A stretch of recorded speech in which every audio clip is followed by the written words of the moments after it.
Hello and welcome to day one here at the Bio CEO and Investor Conference in New York City. I'm Christine Corrado with Proactive. With me right now is James Wilkie. He's the CEO of Lowell Therapeutics. James, great to see you. Thanks for having me.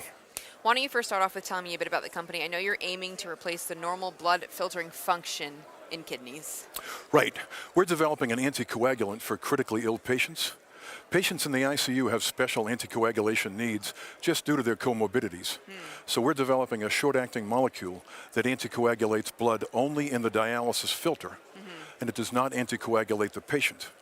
So unlike heparin, our product can be used in patients that are at risk of bleeding, and unlike citrate, our product can be used in patients that have liver failure.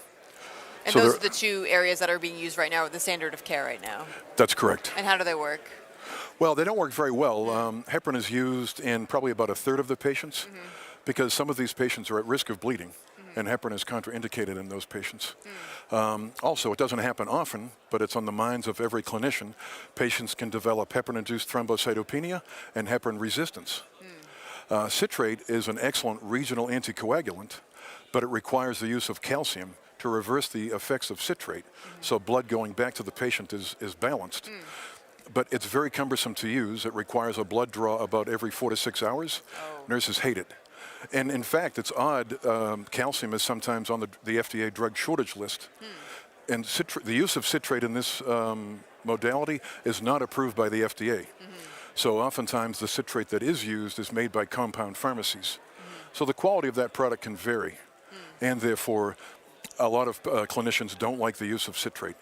So there's a very nice open market for the use of a new product like this. So how far are you along with developing the product? We are ready. Once we complete a few more tox studies, we will submit the results to the FDA, and we'll be ready for phase 3 later this year. Phase 3, okay. Yeah. So what kind of data have you seen that's really kind of given you the confidence to move forward? Longer filter lifespan, fewer platelet transfusions, and a lower burden on doctor and nursing time to use the product. What would happen to patients that didn't have this kind of therapy or technology? Well, we actually have a device indication, and so the measure for patients is, the hopeful measure is better survival, shorter ICU stay, but that's not the primary endpoint for the study. But we'll find out in the phase 3 study how the patients do. When you are speaking to investors, especially here, what are they saying about the company, and are they understanding the story? What kinds of questions are they asking? Well, the best thing about the product is the primary endpoint is, does it anticoagulate blood in the dialysis filter? And it always works. So the probability of success of this company is very high. And the investment appeals to more of the family office type investor, where they want to, this isn't gene therapy, but they want to make an investment where A, it matters, it's a patient in the ICU, and they want to make sure they get their money back. So they want to look at the probability of success.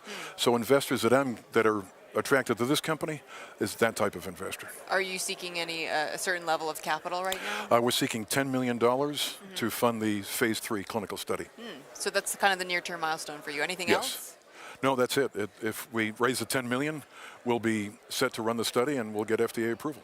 Good to hear. I'm looking forward to following your progress. Thank you so much. Thanks very much.